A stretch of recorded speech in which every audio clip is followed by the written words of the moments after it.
practice. So practice is at 1. It'll be ending at 1:15 for the media. And if you have any questions, please raise your hand and a mic will come to you. Also, please state your name and along with your affiliation as well. And to introduce the players, we have, going from left to right, we have Trent Scott. Next, we have DeArius Christmas. I'm sorry. DeAndre. My apologies. DeAndre Holtz.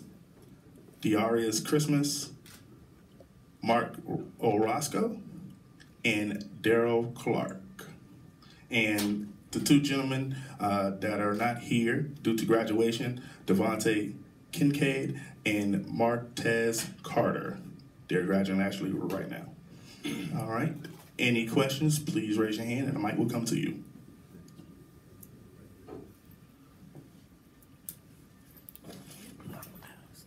And again, please state your name and your affiliation.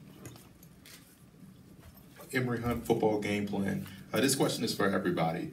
What work went into the spring and summer to ensure this year wasn't going to be a letdown, so to speak?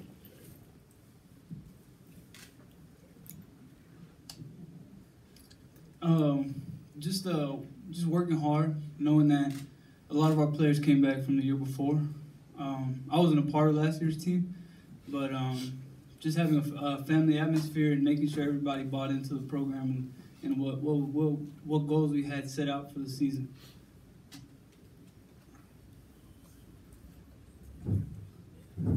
I would say just basically, understanding what the G is about, understanding how our coaches operate, understanding how our program operates, just buying into the system. No days off. Working every day, every single day. Yeah, I would piggyback on that and say biggest thing was not being complacent, putting that year behind us, getting right back to work. I also say the same thing, putting last year behind us and focusing on this year, winning another one.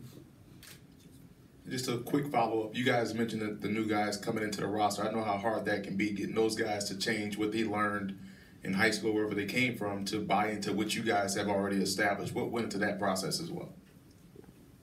You take the new guys in and you bring them in and show them the mold, and you just, establish in their minds that, this is the brand, the brand that they're getting themselves into, just getting them adjusted to the speed that we play, the physicality that we play, but they adjusted pretty well. You got guys like this that show you the ropes. It's easy to get adjusted. Last year was my first year, and it was just, after you be here so long, you get used to having that G on your chest. Leaders being leaders, and people coming in, getting under the wing of the leaders, we had plenty of meetings, helping the players understand, how we operate and, the things that you have to do to be successful. The blueprint was written and, they just had to abide by it. Just understanding that it's a family atmosphere, but also a business, making sure everybody's on the same page throughout the season. And I was one of those guys who's around the team, but I didn't play. So being around the team just helped me watch and helped me buy in just by looking at them winning and watching them on and off the field. It helped me be a great player on the team.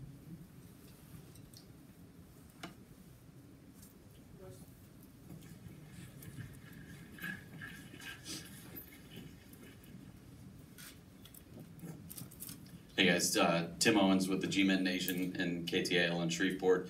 This is for DeArius and then actually everybody to answer. This is your first. You guys have the chance to be the first two-time champions of the Celebration Bowl. Is that anything that Coach Fobbs has talked to you guys at all about? I wouldn't say he talked about being a two-time champion. We really put last year behind us, we have a whole new team, we focus on this year, and the thing is, he's put it in us to be a champion this year, like I say, we've been playing good, but we're trying to play great, but not more focused on being a two-time champion, but being a champion this year.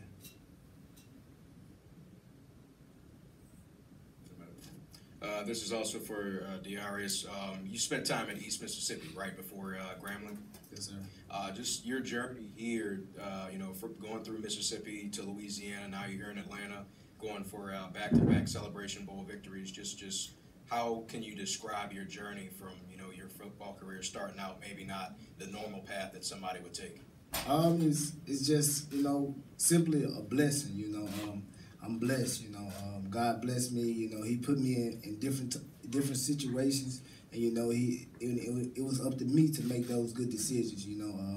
And I've made some good decisions, and I'm here at the G, and I'm home, and I'm blessed to be here. Hey guys, my name is Chris Lee from WXI 12 News in Greensboro, North Carolina. This is a question for anybody. It's my first time being able to cover you guys since I cover A&T clearly. But I wanted to know, you guys are coming in on an 11-game winning streak, so is A&T. They're 11-0, you guys are 11-1. And somebody's got to lose on tomorrow. What kind of pressure does that put on you guys, knowing that you guys have put on, want to be back-to-back Celebration Bowl champions, and that A&T won the first Celebration Bowl? Somebody's going to lose their first Celebration Bowl and lose their first game of the season, in the last 11 games on Saturday. Well, I wouldn't say it would be much pressure, but I think it's coming to this game. We know we have to come out and execute our game plan, everything we've done all season, every game we played. So we're going to come into this game and play our brand of football. I don't think there's any pressure on the game. It's exciting to me. I love the competition. I love the I don't want to call it a rivalry, but I just love it. And also, when you work as hard and when you put in the work in, there shouldn't be any pressure on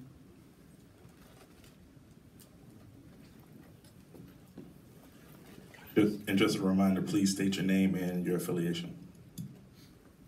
Coles Brown. Can you hear me? Yes, sir. Okay. Coles Brown, the Coles Brown Show, Baton Rouge, Louisiana. Seems like you guys are a big family.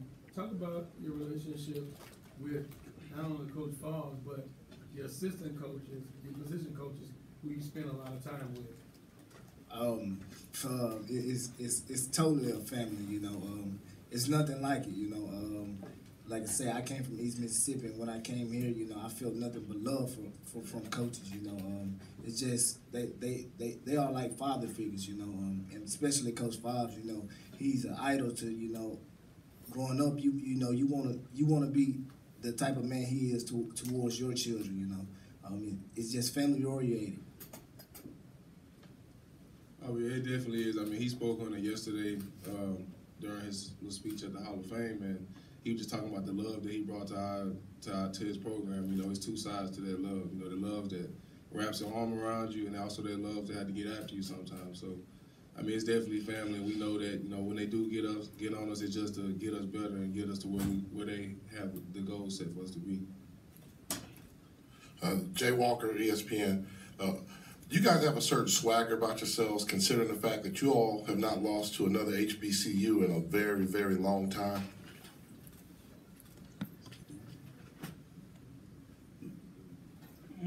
We try and not focus on the past game, just focus on the game ahead of us, Honestly, I didn't even know about the regulars before we said it in the press conference yesterday, but we try and focus on the game ahead. That's the most important game, so. Mark, I know Tim on it. I know we talked about it before, but could you just talk about your journey to being here, not being on the team last year, having to go home, help your dad out and all that stuff? Can you just tell us about your journey? Basically, it was a hard one. Had to make a decision to leave Grambling last year for last year's season, basically to help my father who got very ill. Worked 2 jobs, paid bills, just had to do the adult thing, And so it's a blessing to be back here, especially in this situation, having the opportunity to play in the new stadium and everything. So just can't wait to execute, man, and win this championship. Did it, when you were watching them go through this last year, talk about your emotions watching them play in the Celebration Bowl while you were home in the Dallas area? Honestly, heartbreaking. Everything in me wanted to be there with them. They were my brothers before, and they're my brothers now. Spent 2 years with them before, and it was probably the hardest decision of my life to leave them like that, so near the season that last year. But we're here to execute, and we're here to play this next game, and win the championship.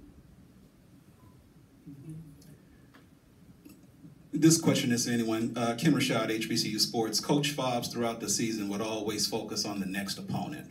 And after you guys won the SWAC championship game, knowing that A&T was going to be the next opponent, can you guys share a little bit of what you know about them and how do you prepare for them? What particular things stand out about them that you guys were preparing for?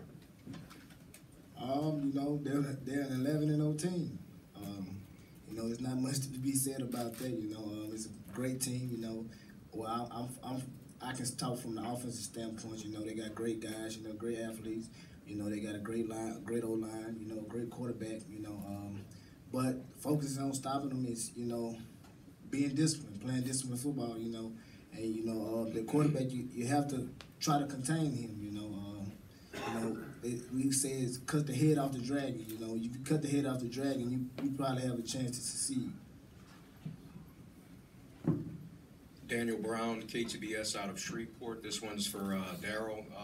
One of the questions maybe coming into the season was how this wide receiver core would respond with the departure of so many talented weapons from last year. How do you feel this unit has grown, along with yourself being a pivotal part of this team's success on offense this year? I feel like this core, we improved tremendously watching Chad Williams, Verlin Hunter, Dominique Leak, all us, we was here while it was going on, so we watched and they taught us what they was doing and how to win and how to become a brotherhood and how to look out for each other. So it's been great. Emory Hunt football game plan. Two-part question for everyone. We know football teaches you a lot. What has football taught you, and would you have learned that lesson had it not been for football? Would you gotten that eventually? I'm just gonna get two of you to answer that, just for the sake of time. Two of you. I would say one of the things football has taught me was perseverance. I mean, I've been through many things playing this game, injuries, losses, and certain things. So I mean, I can't say I can't say I wouldn't have learned that without playing football, but it definitely has given me some life tools from those instances of losing big games, having to come back from an injury, battle back from that, and when I first got here, I got here during the time when we were losing, weren't really winning that many games to being in this position now. So it definitely taught me perseverance. It taught me camaraderie. Like, I don't think I would have ever made all these friends, had these brothers that I could look up on for the rest of my life. I don't think I would have made them without football. Jonathan Simmons from Real Talk Sports here in Atlanta. Two quick questions for you. Number one, what do you guys think about the new stadium? Have you guys got a chance to walk through it? And two, what does it mean for you guys to be part of, I would say, kind of the resurgence of the Grambling program, having this legendary name, and you guys now kind of bringing it back to the national forefront? We ain't got a chance to go through the stadium yet. Practice after and being a part of this, it just feels historical. That's something I can say about it. I can talk about, I was part of Coach Fobbs' first recruiting class, and just when he first got here. So basically just from where we came from to now, hard work, perseverance, and just staying committed to the G, every day.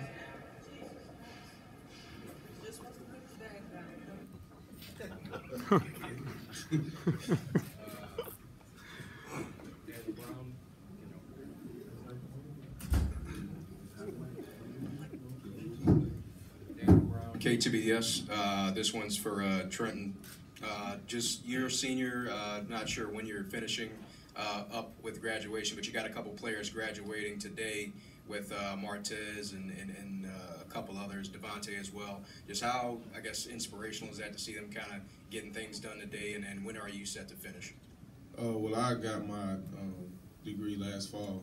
I was actually part of that first class that got to graduate here in Atlanta. And it's very inspiring to see them finish.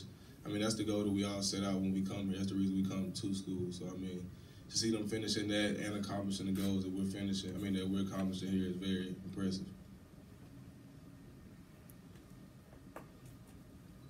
For those people, I've heard you say a couple times, Jaywalk HPN, I heard each one of y'all mention that G. Tell me, what's that G mean? What's that G represent? Greatness. Brotherhood. Gentlemen. God.